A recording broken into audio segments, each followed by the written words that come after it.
بسم اللہ الرحمن الرحیم۔ السلام علیکم، میں ہوں محمد ولید ملک، آپ کو اپنے یوٹیوب چینل سے خوش آمدید کہتا ہوں۔ ناظرین، آج پاکستان تحریک انصاف کا پہلا جلسہ ہے۔ پاکستان تحریک انصاف نے آج اپنی الیکشن کمپین کا باقاعدہ طور پہ آغاز کر دیا ہے، اور انہوں نے اپنی الیکشن کمپین کا باقاعدہ طور پر آغاز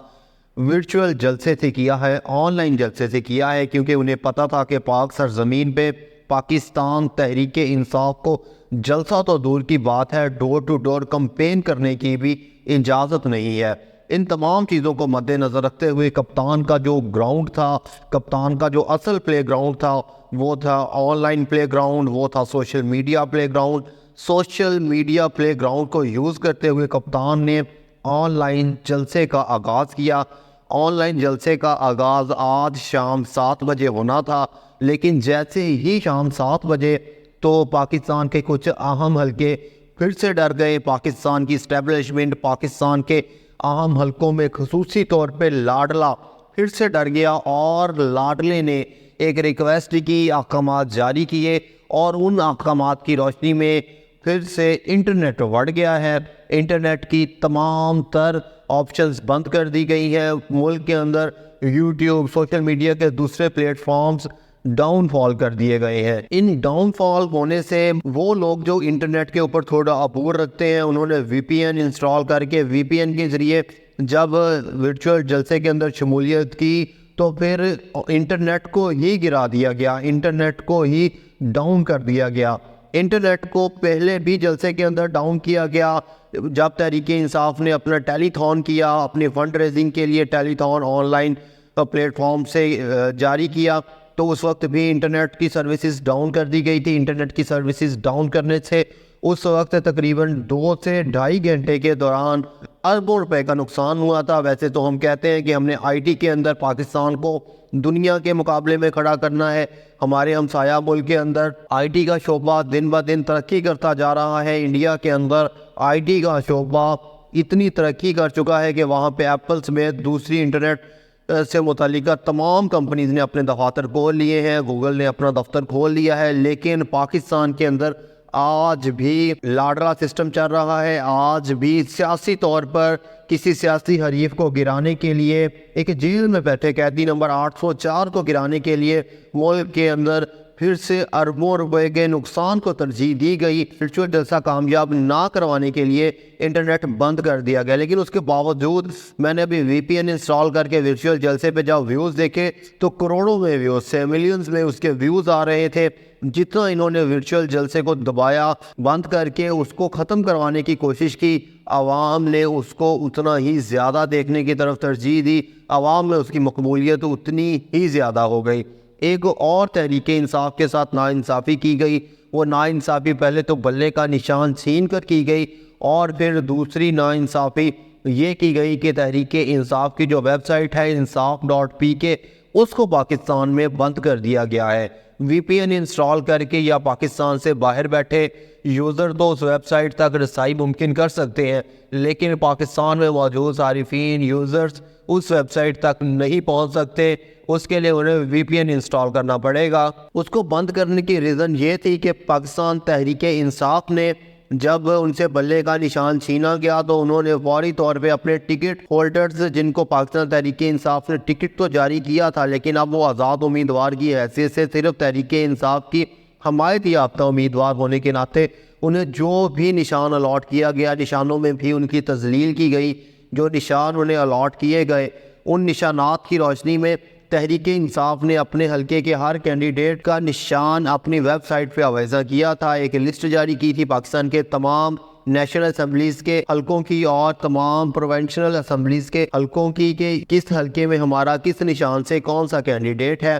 اس کی لسٹ پاکستان تحریک انصاف نے insaf.pk پہ جاری کی تھی، لیکن insaf.pk کو پاکستان میں بین کر دیا گیا، پاکستان میں اس کو بند کر دیا گیا۔ لیکن وی پی این انسٹال کر کے آپ اپنے حلقے میں موجود تحریک انصاف کے نمائندے کی ویریفیکیشن کر سکتے ہیں۔ ویسے تو آپ کو خود سے بھی پتا ہوگا کہ پاکستان تحریک انصاف نے آپ کے کس حلقے میں کس کینڈیڈیٹ کو اپنا امیدوار منتخب کیا تھا، لیکن اگر آپ پھر بھی ابھی تک کلیئر نہیں ہیں اور اس حلقے میں ایک سے زیادہ لوگ خود کو تحریک انصاف کا امیدوار بتا رہے ہیں، تو آپ insaf.pk VPN انسٹال کر کے دیکھ سکتے ہیں۔ اگلی جو خبر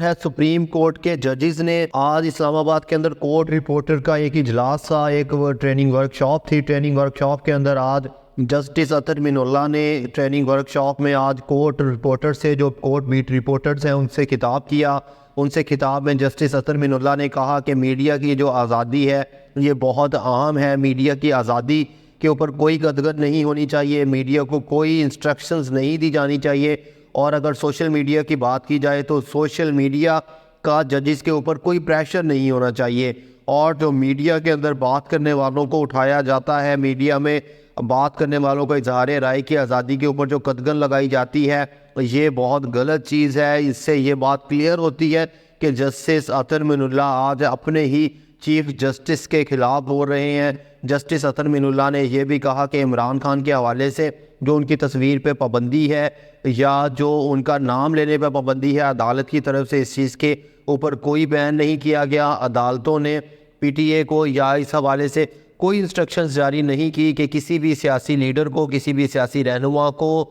پابندی لگائی جائے، اس کا نام لینے پہ پابندی لگائی جائے، اس کی تصویر نشاور کرنے پہ پابندی لگائی جائے۔ اگر میڈیا کوئی حق سچ کی بات دکھاتا ہے، خواہ وہ کسی کو بری لگے یا وہ کسی کو اچھی لگے، اس کو دکھایا جانا چاہیے، کیونکہ اگر آپ ایک صحیح صحافت کریں گے، یلو جرنلزم کا توڑ بھی تبھی ممکن ہوگا جب صحافی حقیقت پہ مبنی خبر، جب اس کو آن ایئر کریں گے، حقیقت پہ مبنی خبر کو چلائیں گے، تب ہی شیرو جرنلزم کا پاکستان میں خاتمہ ہوگا۔ جسٹس اطہر من اللہ نے صحافیوں سے گفتگو میں یہ بھی کہا کہ ملک کے اندر جو اس ٹائم حالات چل رہے ہیں، ملک کے اندر جس طرح سے میڈیا کو دبایا جا رہا ہے، میڈیا کی آواز کو دبانے کے لیے اور اپنی مرضی کی آواز لینے کے لیے جو اقدامات کیے جا رہے ہیں وہ بالکل غلط ہیں، وہ نہیں ہونے چاہیے۔ ان چیزوں کے خلاف ان لوگوں کو بھی سوچنا چاہیے جو میڈیا کے اوپر پابندی لگانے کے خواہاں ہیں۔ اگلی خبر ہے نواز شریف کے حوالے سے کہ نواز شریف صاحب نے اپنے جلسے منسوخ کر دیے ہیں۔ نواز شریف صاحب نے حافظ آباد والے جلسے کے اندر جہاں ایک سیاسی جماعت کا بڑا لیڈر جو کہ آدھا پونا گھنٹہ ایک گھنٹہ سپیچ کیا کرتا تھا، اس نے صرف 10 منٹ کی سپیچ کی، اور 10 منٹ کی سپیچ کرنے کے بعد وہ چلے گئے۔ اس کی ایک ریزن یہ تھی کہ میاں نواز شریف صاحب کو بتا دیا گیا تھا کہ میاں صاحب آپ وزیر اعظم نہیں آ سکتے، مختلف حلقوں میں آپ کے خلاف زیادہ ووٹ ہیں، لوگ آپ کو ایکسیپٹ نہیں کر رہے، یہاں تک کہ آپ کے اپنے ہی ساتھی بیک ڈور رابطوں میں ہیں، اور بیک ڈور رابطوں میں وہ آپ کو وزیر اعظم کے لیے منتخب نہیں کر رہے، وزیر اعظم کے لیے آپ کو نہیں دیکھنا چاہتے۔ جب میاں نواز شریف صاحب کو یہ چیز کلیئر ہو گئی کہ وہ وزیر اعظم نہیں آ رہے، تو انہیں جلسوں میں خطاب کرنا وقت کا ضیاع لگتا تھا۔ اس چیز کے لیے انہوں نے صرف 10 منٹ کا خطاب کیا، اور 10 منٹ کا خطاب کرنے کے بعد میاں نواز شریف صاحب چلے گئے، اور پھر کھانے والے جلسے کے اندر مریم نواز نے خطاب کیا۔ اب آگے مریم نواز تمام پی ایم ایل این کی کمپین کو لے کے چلیں گی۔ جب مسلم لیگ نون کے خاندانی ذرائع سے بات کی گئی کہ میاں نواز شریف صاحب آپ جلسوں میں کیوں نہیں آ رہے، میاں نواز شریف صاحب جلدی کیوں چلے گئے، وہ الیکشن کمپین کے اندر بذات خود کیوں نہیں نظر آ رہے، تو ان کا کہنا تھا کہ میاں صاحب کی طبیعت خراب ہے، میاں صاحب کی طبیعت پھر سے خراب ہونا شروع ہو گئی ہے، انہیں ریسٹ کی ضرورت ہے، ڈاکٹروں نے انہیں آرام کا مشورہ دیا ہے، جب تک ان کی طبیعت صحیح نہیں ہوگی میاں صاحب نہیں آئیں گے۔ میں نے آپ کو تھوڑے دن پہلے کہ اپنے ویلاگ میں بتا دیا تھا کہ کچھ دنوں بعد میاں صاحب کی شریانوں کا مسئلہ بھی بننے والا ہے، میاں صاحب کے سیلز بھی گرنے والے ہیں، اور میاں صاحب اپنے آبائی علاقے میں واپس جانے والے ہیں۔ اس کے اوپر میڈیا سے گفتگو کرتے ہوئے 3 دن پہلے کی بات ہے، میڈیا سے گفتگو کرتے ہوئے عمران خان صاحب نے بھی یہ بات کہی تھی جیل میں کہ نواز شریف صاحب کا نام ECL میں ڈال دیں، کیونکہ نواز شریف صاحب کو جیسے ہی نظر آنا ہے کہ انہیں شکست ہو رہی ہے تو انہوں نے فوری طور پہ لندن بھاگ جانا ہے۔ یہ تمام چیزیں کڑی سے کڑی ملنا شروع ہو گئی ہے۔ نواز شریف صاحب بیمار تو ہو گئے ہیں، اب وہ لندن کے لیے کب بھاگتے ہیں یہ بھی کچھ دنوں میں کلیئر ہو جائے گا۔ اور جو ایک اہم چیز الیکشن کے حوالے سے جو افواہیں پھیل رہی تھی کہ الیکشن نہیں ہوگا، الیکشن کنفرم ہو چکا ہے۔ 8 فروری کو پاکستان میں انتخابات ہوں گے، اور 8 فروری کو اگلے وزیر اعظم اور اگلی حکومت کا چناؤ یقینی ہوگا۔ اگلی خبر کی طرف چلتے ہیں۔ اگلی خبر ہے جی کہ احتساب عدالت کے جج محمد بشیر نے اپنی ریٹائرمنٹ تک بیماری کے لیے چھٹیوں کا بہانہ بنا کر خط لکھ کر چھٹیاں لے لی ہیں۔ وہ واقعی بیمار ہیں یا انہیں کوئی ملک کی بدلتی ہوئی صورتحال نظر آ رہی تھی، انہیں نظر آ رہا تھا کہ ان سے کوئی